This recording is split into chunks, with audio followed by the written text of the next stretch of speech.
Il me dit tu saurais où trouver de la drogue? Je garde mon calme, mais je lui dis bon bah écoutez, dites-moi qui vous êtes parce que sinon moi je vais appeler la police en fait. Il m'interpelle, il me regarde, il me dit non mais c'est pas un homme de faire ça, ce n'est pas un travail pour un homme quoi. Bonjour et bienvenue dans cette nouvelle vidéo. Aujourd'hui c'est la suite de mes petites anecdotes sur mon travail au Japon avant Ici Japon. J'espère que ça va vous plaire et sur ce, ne perdons pas plus de temps.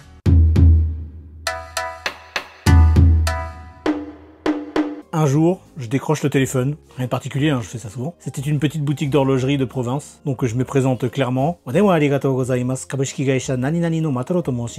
qui veut dire merci de votre appel, je suis matelot de la société nani nani. Donc je lui dis ça, hein, je me présente quoi, et il y a un silence. Il fait Matsuda-san? Ce qui veut dire quoi? Matsuda? Ah, chigaimasu. Matelot de gozaimasu. Ce qui veut dire non, pas Matsuda, matelot. Gaikoku no kata? Nihongo daijoubu? Ce qui veut dire vous êtes étranger? Mais vous comprenez le japonais? Il était pas agressif, hein, il était juste un peu hésitant. Il ne dit pas ça sur un ton agressif, pas insultant ni rien. Hai tashikani gaikokujin de wa gozaimasu ga, nihongo de no go taiyou ni wa shishou wa nai ka to zonjimasu. Ce qui veut dire oui en effet, je suis étranger. Mais je pense qu'il n'y a pas de problème pour échanger en japonais. Il est un peu surpris, mais il continue et au bout de 2 minutes, il oublie totalement que je suis étranger. On règle ça sans souci. Voilà, c'est le genre de petite réaction que j'avais régulièrement pendant ce travail. J'avais des clients qui buguaient littéralement quand ils comprenaient que j'étais étranger. Mais bon, il y avait rien de bien méchant, c'était juste... voilà, j'en ai pas un qui a refusé de me parler parce que j'étais étranger, non.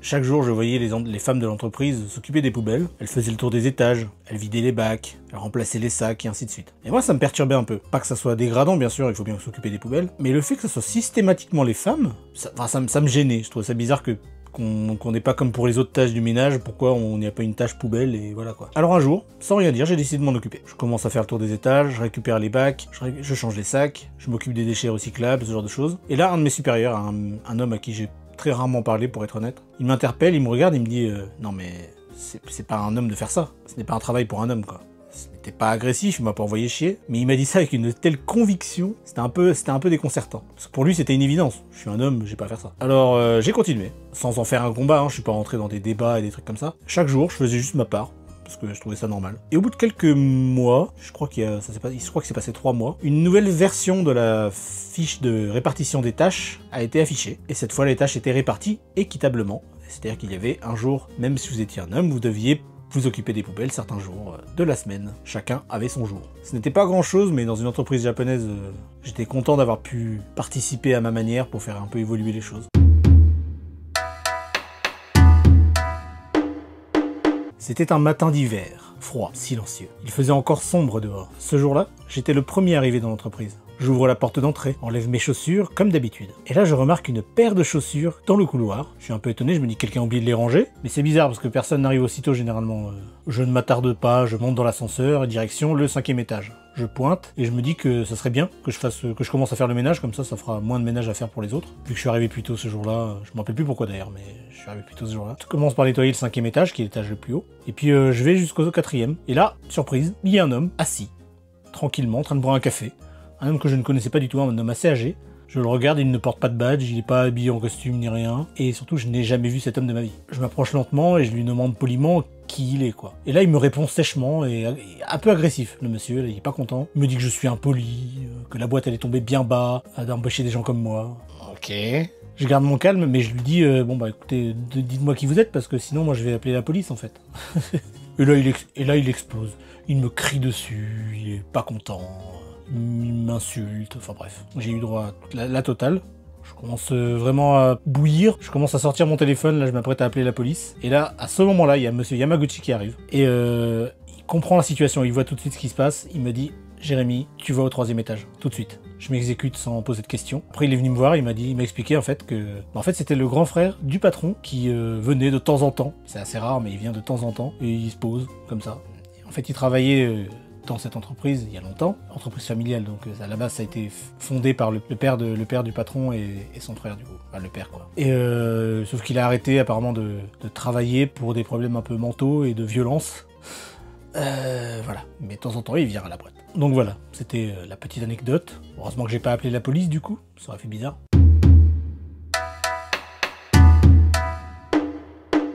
Je suis à mon bureau, tranquille, un matin. Puis il y a mon patron qui vient me voir, mais il était en retard ce jour-là, il est arrivé à 11 h du matin. C'est pas très grave, c'est le patron, il fait ce qu'il veut, mais il débarque dans l'open space, il me regarde, il s'approche de moi, et puis il me dit... Enfin, je le salue, il me salue, je le regarde, il a l'air pensif, j'ai l'impression qu'il veut me demander quelque chose, mais qu'il a pas l'air d'oser me demander. Je lui demande, vous allez bien? Là, il baisse un peu la voix, il va me chuchoter quelque chose. Il se penche vers moi et il me dit un truc, je comprends pas au début, pardon? Je le fais répéter plusieurs fois. Il me dit, tu saurais où trouver de la drogue? Je le regarde un peu choqué, et vous êtes sérieux?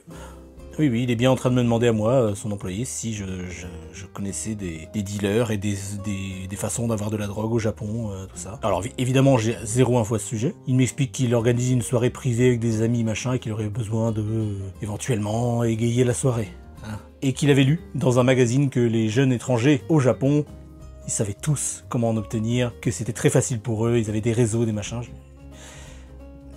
Non, je ne sais pas, je n'ai jamais touché à ça et je n'y toucherai pas, donc non, je n'ai pas d'infos. Et que non seulement je n'ai pas d'infos, mais que même si j'en avais, je lui donnerais pas, parce que c'est totalement illégal, que je risque de perdre mon visa pour des conneries comme ça, donc c'est hors de question de participer à ce genre de choses. Il m'a regardé, un peu gêné, il s'est excusé et il est parti, en me disant non mais de toute façon c'était une blague. Je suis pas sûr que c'était une blague.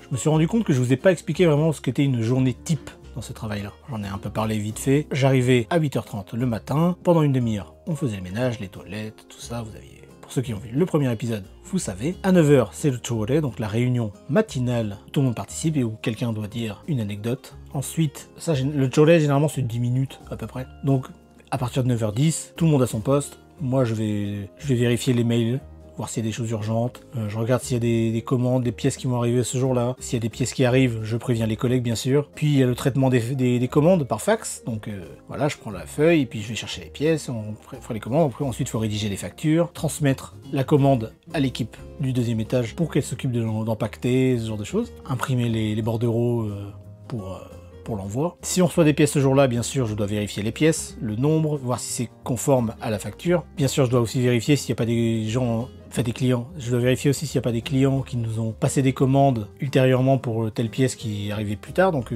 si les pièces arrivent, mettons qu'un client m'ait demandé tel mouvement il y a 2 mois mais on n'en avait plus, bah, j'ai gardé le fait qu'il voulait ce mouvement-là. Donc, dès qu'on l'a reçu, voilà, on s'occupe de lui en garder un de côté, quoi, ou plusieurs. Ensuite, à midi, de midi à 13h, c'est le repas. Donc, tout le monde mange ensemble généralement. Voilà, on discute. Il y en a qui regardent la télé. Genre de choses. De 13h à 17h, c'est la suite du travail, donc la suite de la journée, la suite de ce que je vous ai expliqué pour la matinée. Sauf qu'à 17h, on coupe le téléphone et on finalise les dernières commandes. Et à 18h, il y a Kloneko Yamato qui vient chercher toutes les commandes pour les envoyer à travers le Japon. Et puis après, vous avez les heures sup, les fameuses heures sup, qui sont pas systématiques non plus. Il y en a très régulièrement, mais elles ne sont pas systématiques. Généralement, là, voilà, on fait ce qu'on n'a pas eu le temps de faire dans la journée. On finalise certains dossiers, ce genre de choses.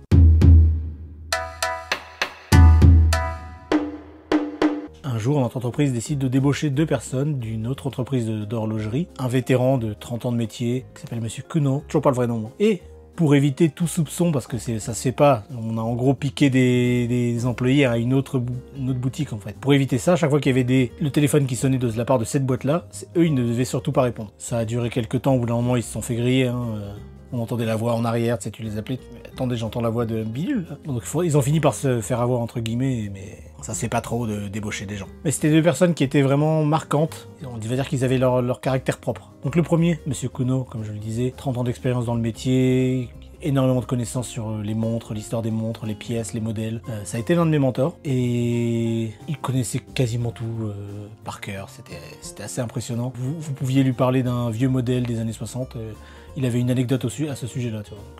C'est quelqu'un de très calme, très sympathique, avec beaucoup d'humour, mais une prestance. Voilà, il avait une prestance quand même. Et, chose qui m'a beaucoup étonné, c'est que sa passion principale, c'était Hatsune Miku. Je ne sais pas pourquoi, mais vraiment, c'était son truc, il écoutait ça tout le temps. Et voilà, c'était un peu marrant, il avait des goodies Hatsune Miku, tout ça.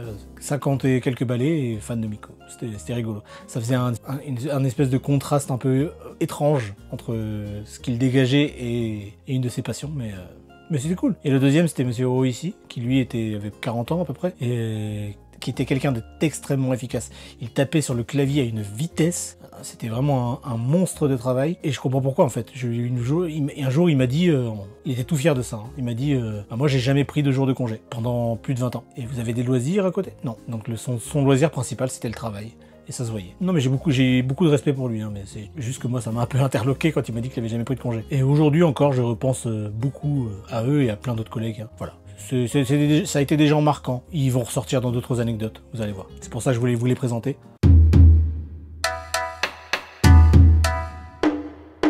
Il y a une scène en particulier que je n'oublierai jamais. C'est une histoire banale en apparence, mais qui m'a profondément, je dirais pas choqué, mais si, un peu choqué quand même. Ce jour-là, comme d'habitude, je travaillais dans la réserve. Les pièces de montre sont soigneusement classées dans des casiers, dans des tiroirs, il y a plein d'étagères. C'est un système généralement millimétré, c'est-à-dire que n'importe quelle pièce, elle a une cote et on sait exactement où la trouver, tout ça. Et c'est pour ça qu'il fallait absolument pas se tromper dans le rangement de ces pièces-là. Ce jour-là, j'ouvre un tiroir et tout, et je me rends compte qu'il y a plein de pièces qui n'ont rien à faire dans ce tiroir-là. Elles n'ont pas été mises au bon endroit, donc je sors toutes les pièces, une par une. Et je commence à vouloir les ranger et tout, et Madame Sasaki, elle me voit en train de faire ça. Elle m'a dit, qu'est-ce que tu fais? Bah, je lui explique, voilà, ça a été mal rangé, mais j'en ai pour 5 minutes, je vais ranger ça vite fait. Ce que je savais pas, c'est que ça allait déclencher une véritable enquête. Elle a enquêté toute la journée, elle a interrogé tout le monde dans la boîte pour trouver qui était le responsable de ce rangement. Et le lendemain, bien sûr, le responsable, qui était là depuis 2 mois, eh bien, excuse publique devant tout le monde. Excusez-moi, pardon pour cette erreur.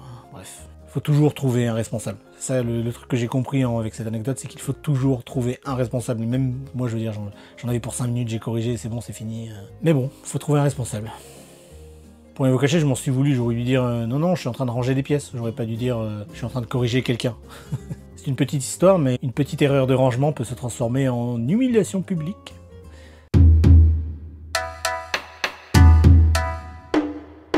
Un matin, dans l'open space, Madame Sasaki nous informe que l'un de nos plus anciens clients, un vieux monsieur, vient tout juste de décéder et que nous sommes requis pour aller à la cérémonie funéraire. Donc je m'y rends, c'est assez spécial, j'ai vécu ça une fois du coup, donc avec la photo accrochée sur le mur, le cadavre dans le cercueil, avant l'incinération bien sûr, les moines bouddhiques en train de réciter des sutras, ce genre de petites choses. Cravate noire, costume de location noir, bien sûr. Costume de location, parce que j'en avais pas. Voilà, une ambiance assez très solennelle et tout. Il y a une odeur d'encens dans toute la pièce. Donc bien sûr, je fais le traditionnel, je m'avance, je pose de l'encens, je m'incline. J'ai fait ça, une fois au Japon. On croise bien sûr des proches du défunt et on doit dire des choses comme Gosho Samades, donc toutes mes condoléances dans l'idée. Voilà. C'était pas un jour très joyeux, mais je tenais à le raconter. C'était un vieux monsieur, c'était un peu une légende. C'était quelqu'un qui s'y connaissait, mais tellement en horlogerie que c'était un peu une légende dans la boîte. Bien sûr, en revenant à la boîte, l'ambiance n'était pas à la fête. Donc personne ne riait, personne ne discutait vraiment. C'était assez lourd comme ambiance. Mais je comprends bien sûr, mais c'était lourd.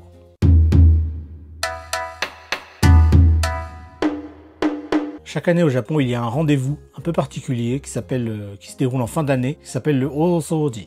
Osoji, ça veut dire le grand ménage, littéralement. C'est une journée, généralement le samedi, on travaille pas le samedi d'habitude, sauf que ce jour-là, tout le monde venait dans l'entreprise. C'est le seul jour de l'année où vous pouviez venir en t-shirt, jean troué, ou ce que vous voulez. Là, vous étiez totalement libre, vous étiez en week-end techniquement. On était 2 fois plus payé qu'une journée normale, et on nettoyait vraiment de fond en comble les vitres, les aérations, les toilettes, les machins, enfin, tout devait être nickel dans une journée. Et ce jour-là, exceptionnellement, même le patron et Madame Sasaki nous aidaient à faire tout le ménage. C'était un peu comme une sorte de rituel, mais c'était très très chill. Genre, on mettait de la petite musique, voilà, enfin, on rigolait, on discutait en même temps. Et une fois qu'on avait terminé, généralement, la boîte nous invitait à un très bon restaurant et on était tous là, on rigolait.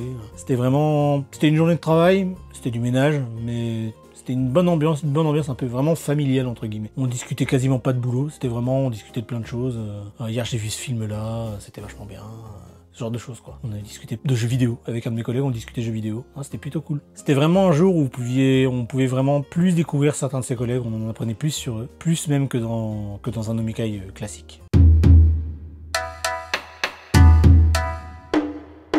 Alors, dernière anecdote, c'est une anecdote un peu plus light que les autres, vous allez voir. C'est une anecdote qui résume assez bien La mentalité de Madame Sasaki, son esprit de contradiction un peu. Un jour, elle arrive dans l'open space avec une grande boîte de gâteaux qu'elle vient d'acheter pour tout le monde. Donc elle nous dit voilà, c'est pour vous, vous pouvez manger. Tout le monde est content, tout le monde la remercie, moi aussi également. Et je vois écrit sur la boîte, je vois marqué goûter de roi, en français dans le texte. Hein. Je vois marqué goûter de roi. Alors moi, innocemment, je le dis, oh, mais c'est écrit en français. Et là, Madame Sasaki me fait, non, c'est pas du français. Je fais, bah si, c'est du français, c'est quand même ma langue, je sais reconnaître du français, c'est écrit en français, c'est écrit goûter de roi. Et elle fait non, c'est pas en France, c'est pas du français, je l'ai acheté au Japon, c'est pas du français.